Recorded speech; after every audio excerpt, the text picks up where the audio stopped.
疫情发生以来，发热门诊逐日增多，到发热门诊去就诊的人数超过了1.5万人。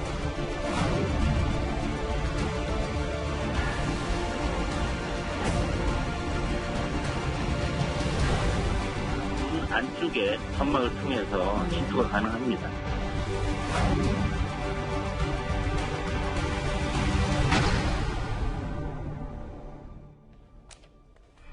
예, 오늘 뉴스 탑10은 여기부터입니다. 1위가 바로 남았습니다. 이 설 연휴가 끝나자마자 우한 폐렴, 그러니까 신종 코로나 바이러스 공포가 본격적으로 확산이 되고 있습니다. 진원지인 중국은 이 당국의 통제에도 걷잡을 수 없는 상황이어서요. 이 사망자만 100명이 넘었고 하루 사이 확진 환자 수만 1000여 명이 급증을 했습니다. 이 중국의 우한은 말 그대로 유령 도시가 됐습니다. 逮到我在武汉的时候要不要报警啊？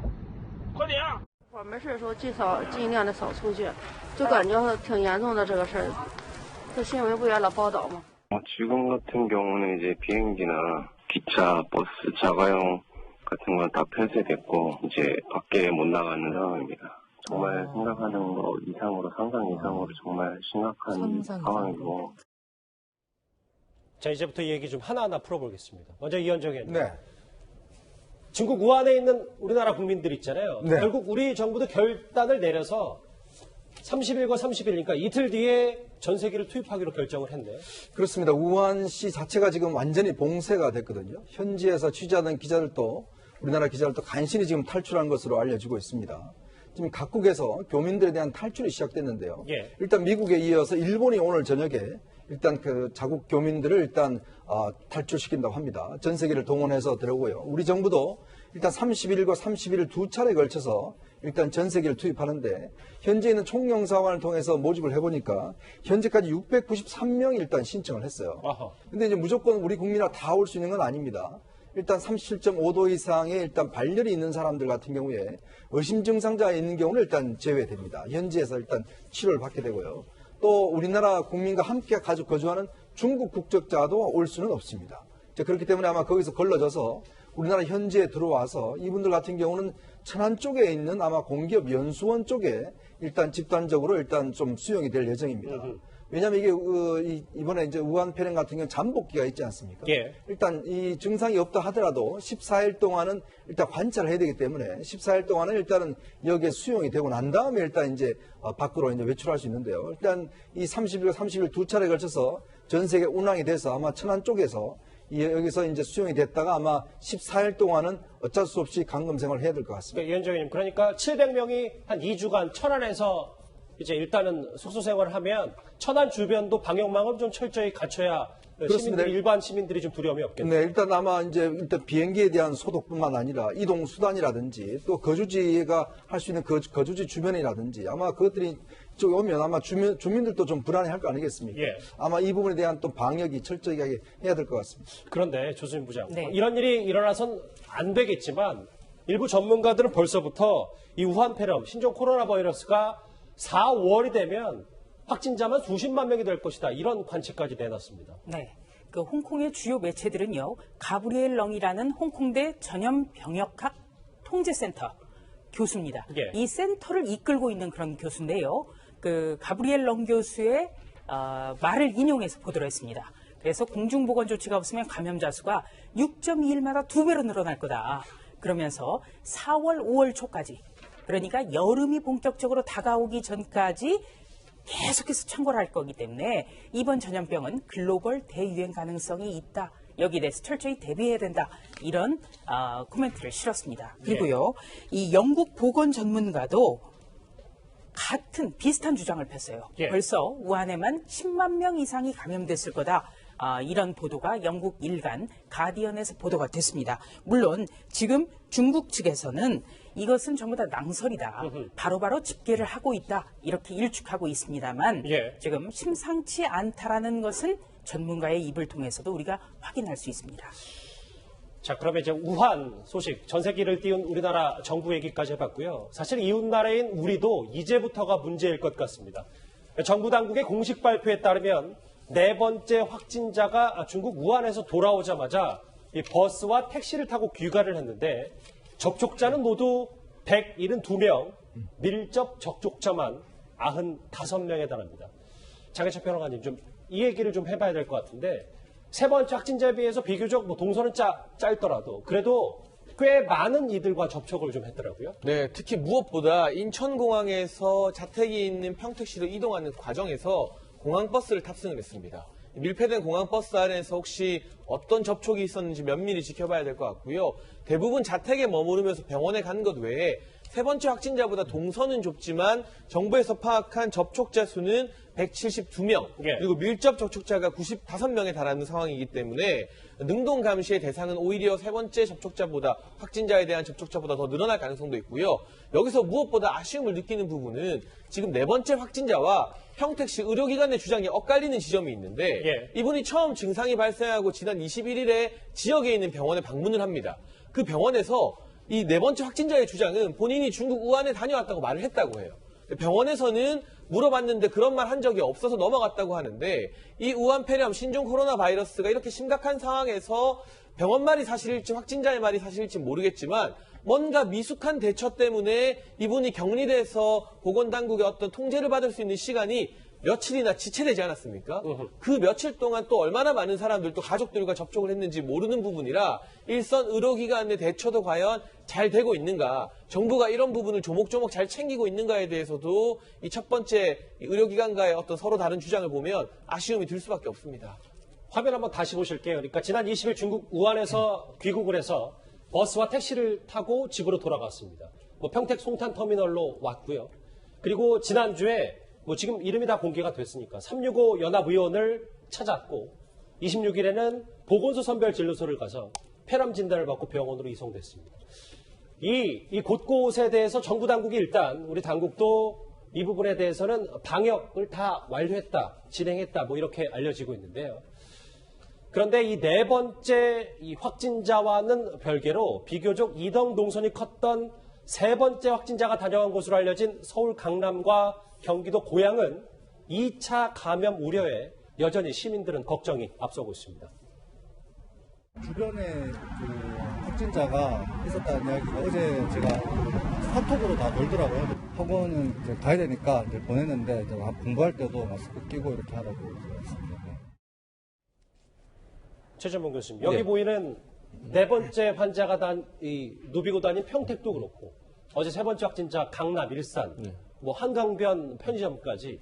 그래서 지금 벌써 휴교령 얘기도 나오고 평택 같은 경우는 어린이집 등원도 지금 안 시키고 있다는 얘기가 그렇습니다. 어린이집뿐만 아니라 유치원 같은 경우에요. 31일까지 4일 동안 임시 휴원을 하도록 결정을 했습니다. 다만 맞벌이 부부 같은 경우 어쩔 수 없이 아이를 맡겨야 되는 분들 있지 않습니까? 이거는 그분들 같은 경우에는 본인이 원하면 맡아주긴 하지만 전체적으로 임시 휴원하도록 결정이 됐고요. 서울시 교육청 같은 경우도 지금 방학 중인 학교 같은 경우에는 일단 개학을 좀 연기하는 쪽으로 지도를 하고 있고 혹시 이제 개학을 한 학교들도 가끔 있거든요.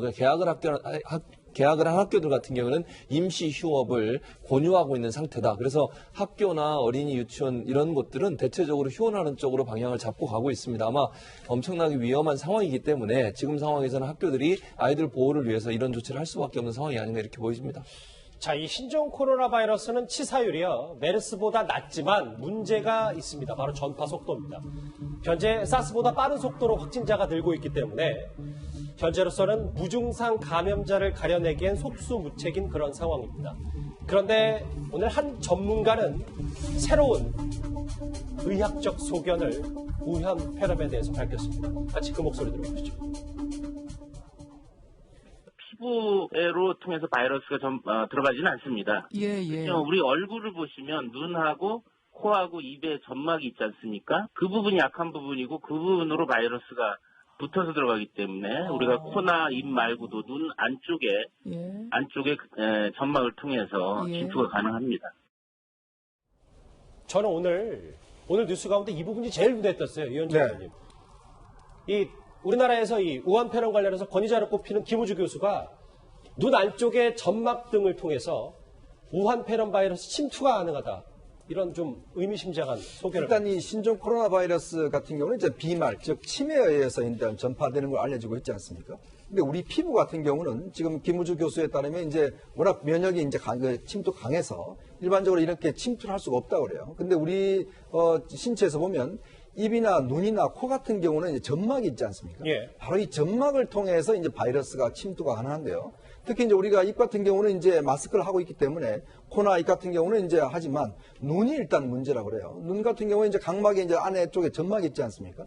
근데 눈 같은 경우에 이제 만약에 손에 만약에 묻어 있는 이제 바이러스를 눈을 닦는다든지 할 경우에 이게 침투할 수가 있고 또 하나는 뭐냐면 바로 수영장하고 목욕탕입니다. 그렇겠죠. 여기에 만약에 어떤 바이러스가 있을 경우에 이 수영장이나 이제 목욕탕 같은 데 갔을 때 이 눈에 있는 점막을 통해서 어떤 이 침투할 수가 있다는 거예요. 그래서 김우주 교수가 주장하는 게 뭐냐면 그래서 가급적이면 수영장이나 목욕탕은 가시지 않는 것이 상당히 좋고 그다음에 예. 손으로 눈을 비비지 말라는 거죠. 그러니까 손에 예를 들어서 바이러스가 묻을 경우에 눈에 바로 침투할 수가 있으니까 특히 이제 지금 아직까지 질병관리본부에서는 인정하고 있지 않습니다만은 그러니까 이게 이번 바이러스 같은 경우에 잠복기에도 일단 전파 가능하다는 그런 지금 이제 이야기가 있거든요. 예. 그렇기 때문에 실제로 예전같이 이런 어떤 누가 걸린지 확진자가 아니더라도 실제 전파할 수가 있기 때문에 이런 부분은 상당히 유념을 해야 될 것 같습니다. 그러니까 마스크도 잘 쓰고 손 씻는 건 당연하고 수영장, 목욕탕도 가급적 좀 그렇습니다. 피하는 게 지금 상황에서는 좋지 않을까. 장현철 평론가님. 또 하나 조금 의미심장한 얘기가 있는데 다음 걸 화면 보실까요? 눈을 통해서 전염될 수 있다는 것과 또 하나 이거 말고도 이 확진자들을 보면 대체적으로 30대에서 50대 사이여서 노약자들보다 특히 젊고 건강한 사람들이 더 위험할 수 있다. 그들도 걸릴 수 있다. 뭐 이런 얘기까지 나오고 있습니다. 네, 우선 지금 치사율을 따져봤을 때 전문가들 의견에 의하면 메르스보다는 이 우한폐렴의 치사율이 조금 낮다고 합니다. 그렇지만 메르스에서 사망자들이 대부분 이 고연령층, 노령층의 고위험군에서 발생했다면 지금 우한폐렴 같은 경우는 첫 번째 국내 확진자가 35세의 중국인 여성, 매우 젊은 편이죠. 예. 그리고 이후의 확진자들도 50대 중년이라고 할 수 있는 건장한 남성들입니다. 그렇기 때문에 이들의 예우가 굉장히 중요한데요. 만약 이 젊은 환자들, 중장년층의 환자들이 우한폐렴으로 인해서 심각한 증세를 보이게 된다면 이게 메르스 이상 또는 사스 이상의 심각한 맹독성 전염병이 될 수 있다고 전문가들이 우려하고 있기 때문에 이 추이를 조금 더 지켜봐야 될 것이고 그런 점에서 더더욱 아쉬운 것이 지금 발병 첫 번째 확진이 발표된 지 벌써 8일이 지났습니다. 이 8일이 지나는 동안 제가 앞서 언급해드렸던 이 평택에서의 1차 진료 확진자와 병원의 주장이 엇갈리면서 격리가 며칠 뒤로 미뤄졌다고 하지 않았습니까? 예. 정부 당국에서 지난 8일 동안 이 사태를 키운 것은 아닌지 과연 제대로 된 과잉 조치가 더 낫다고 했던 그 대통령 말씀 그대로 과잉에 가까운 조치를 했던 것인지에 대해서 많은 시민들이 불안감을 느낄 수밖에 없는 그러한 상황까지 펼쳐진 것 같습니다. 이 부분에 대해서 그러니까 이 우한폐렴, 신종 코로나 바이러스가 오히려 젊은 층이 위험하다는 얘기는 의학적 소견이 전문가들 사이에서 좀 엇갈리기 때문에 뭐 젊은 사람들이든 노약자들이든 조심해야 되는 건 마찬가지일 겁니다. 자, 이런 가운데요. 국민을 향해서 과도한 불안을 갖지 말라고 당부했던 문재인 대통령이 오늘 환자 발생 8일 만에 현장 점검에 나섰습니다. 질책의 목소리가 좀 눈에 띄는데 화면부터 만나보실까요? 환자 중에 한 분 같은 경우는 의료기관에서 그대로 돌려보내고 본인이 직접 부산에 연락해서 전화를 알기는 받고 의료기관이 제대로 해야 될 그 업무를 축소 안 하고 있는데 마스크를 쓰고 약간의 질책성 발언을 쏟아냈던 문재인 대통령인데 그런데 5년 전 메르스 사태 당시에 문 대통령은 청와대, 그러니까 대통령이 컨트롤 타워가 돼야 한다고 그래야 대처가 된다고 목소리를 높였었습니다. 대통령이 직접 나서야 합니다. 청와대가 직접 컨트롤 타워 역할을 해야 합니다. 국민이 메르스와 사투를 벌이고 있는 동안 정부와 대통령은 국민 곁에 없었습니다. 메르스 슈퍼 전파자는 다름 아닌 정부 자신이었습니다. 박근혜 대통령의 진심 어린 사과가 필요합니다. 조수진 부장, 네. 정부 당국의 대처 얘기를 저희도 좀 해봤는데 특히 대통령에 대해서 야당에서는 메르스 문제에 대해서 이렇게 얘기했던 문 대통령의 본인 말 지키지 않고 있다. 그러니까 대통령이 책임져라. 이렇게 맹공을 퍼붓고 있습니다. 조금 전에 보셨다시피 2015년 메르스, 그러니까 중동호흡기 증후군 사태 때 문재인 당시 야당 대표가 이야기했던 그것 때문에 이제 그게 부메랑으로 돌아오는 거거든요. 예. 그런데 우리가 좀 생각해 봐야 될 게 2015년 메르스 사태는 한국에서만 36명의 목숨을 앗아갔습니다. 그렇죠. 그런데 지금 우한 폐렴의 경우에는요. 전파력이 훨씬 빠릅니다. 또 잠복기에도 감염이 되는 것으로 지금 보도가 나오고 있습니다. 그렇다면 좀 더 빨리 강력한 선제 대응책이 나왔어야 되는 것 아니냐 이런 지적이 가능하다는 것이죠. 그런데 보건복지부가 설 연휴 마지막 날에서야 중앙사고수습본부를 가동을 했습니다. 예. 그리고 문재인 대통령은 일요일에 과도하게 불안해하지 말라 이런 메시지를 발표했다가 너무 한가한 것 아니냐 이런 지적을 받자 어제서야 입국자 전수조사를 지시를 했습니다. 맞아요. 네, 그렇기 때문에 정부의 대응이 너무나 늦은 것 아니냐. 그리고 2015년에 문재인 당시 야당 대표가 했던 것과 너무나 비교되는 것 아니냐 이런 비판이 나오는 겁니다. 예. 그러니까 저는 지금 사태를 보면 지금 청와대의 참모 기능이 상당히 마비됐지 않는가라는 그런 예측을 할 수가 있는 것 같아요. 왜냐하면 이런 문제가 생기면 참모진들이 재빨리 파악을 해서 상황을 해야 되는데 지난 그 문재인 대통령의 설 연휴 때 양산 사태가 내려갔을 때 그때 보고받고 한 이야기가 과도하게 지금 이걸 불안할 필요가 없다라는 그게 어떤 경고의 첫 메시지였어요. 근데 이런 중요한 사태는요. 대통령의 어떤 메시지가 굉장히 중요합니다. 아시겠지만 첫 번째 이거라도 경각심을 주느냐에 따라서 상황이 많이 바뀔 수가 있어요. 예. 자, 그러면 누가 대통령에게 그런 메시지를 줬는가, 정보를 줬는가 하는 게 문제예요. 최초 보고요. 그렇죠. 왜냐하면 질병관리본부나 청와대 어떤 비서진들이 이 사태를 제대로 파악을 해서 과연 대통령한테 제대로 보고를 했는 것인지 지금 뭐 청와대 그 비서관들 한 70명 정도가 총선에 출마한다고 지금 비었다는 거 아니겠습니까? 자, 그렇다면 과연 지금 청와대 내부의 지금 시스템 자체가 제대로 굴러가고 있는지 저는 한번 점검해 볼 필요가 있는 것 같습니다. 일단 오늘 대통령이 이 환자 발생 8일 만에 현장 점검에 나섰고 어제 이렇게 전수조사, 우한에서 다녀온 사람들 전수조사해라 라고 지시까지 했기 때문에 이제 다시 강력 대응으로 바뀐 건 맞습니다. 근데 최전봉 교수님, 네.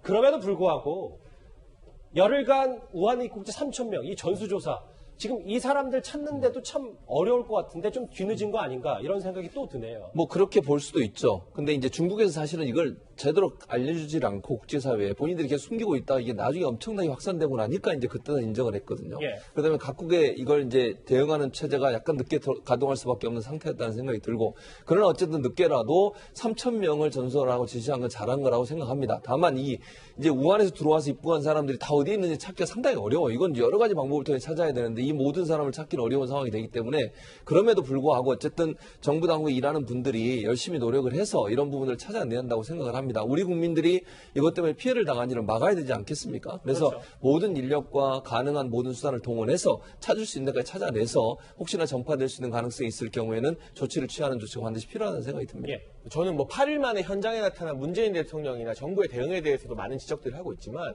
박원순 서울시장에 대해서도 또 돌아보지 않을 수가 없는데 과거 2015년 메르스 때 박 시장 같은 경우는 준 전시 상황이다 선포하면서 한밤에 기자회견 열고 본인이 직접 현장에 찾아갔습니다. 그런데 지금 세 번째 확진자 같은 경우는 3일 가까이 강남 일대 전역을 활보한 것으로 알려지면서 이 강남역 부근 또 대치동 역삼동 쪽에 직장인들이 지금 굉장히 많이 불안해하고 있거든요. 예. 또 저녁 회식이 다 취소되면서 이 자영업 경제에도 안 좋은 영향을 주고 있고요. 이런 상황에서 박 시장이 과거 2015년에 했던 전시 상황 이런 목소리는 왜 안 나오는 건가? 결국 정권이 어디냐에 따라서 서울시장의 어떤 대응책도 달라지는 게 아니냐. 이런 오락가락한 모습 때문에 서울 시민이나 국민들이 더 불안감 느낄 수 있다는 점. 재난 앞에서는 여야가 없다고 이인영 원내대표가 말했는데 그렇다면 대통령이든 서울시장이든 일관된 모습을 좀 보여줬으면 하는 바람이 있습니다. 예. 네, 대통령이 이런 질병에 대해서 직접 나선다고 해서 또 청와대가 직접 컨트롤 타워를 맡는다고 해서 우리가 이거를 완전히 차단시킬 수 있다. 이런 거는 말이 안 되는 거죠. 예. 그런데 중요한 것은요. 왜 지금 청와대 게시판에 중국인 입국을 금지해달라는 청원까지 빗발치는가. 그거는 생각해 볼 필요가 있다는 겁니다. 예. 네, 지금 설 연휴에는 그만큼 유동인구가 많았어요. 그럼요. 그런데 이 황금기를 지나쳐버린 겁니다. 그렇기 때문에 정부의 이런 대응이 뒷북이란 비판이 나오는 이유고요. 또 한 가지는 정부가 믿음을 주지 못하면 회담이 판을 칩니다. 바로 2015년 메르스 사태에서 문재인 정부는 교훈을 찾아야 될 것 같습니다. 우한 폐렴이 눈으로도 저면될 가능성도 있고 그리고 현재도 하루에 1000명 가까이 확진자가 늘어나고 있는 중국 상황이기 때문에 우리나라도 어느 정도까지 퍼질지 정부 당국 지금 숨죽이면서 방역에 총력을 기울이고 있습니다.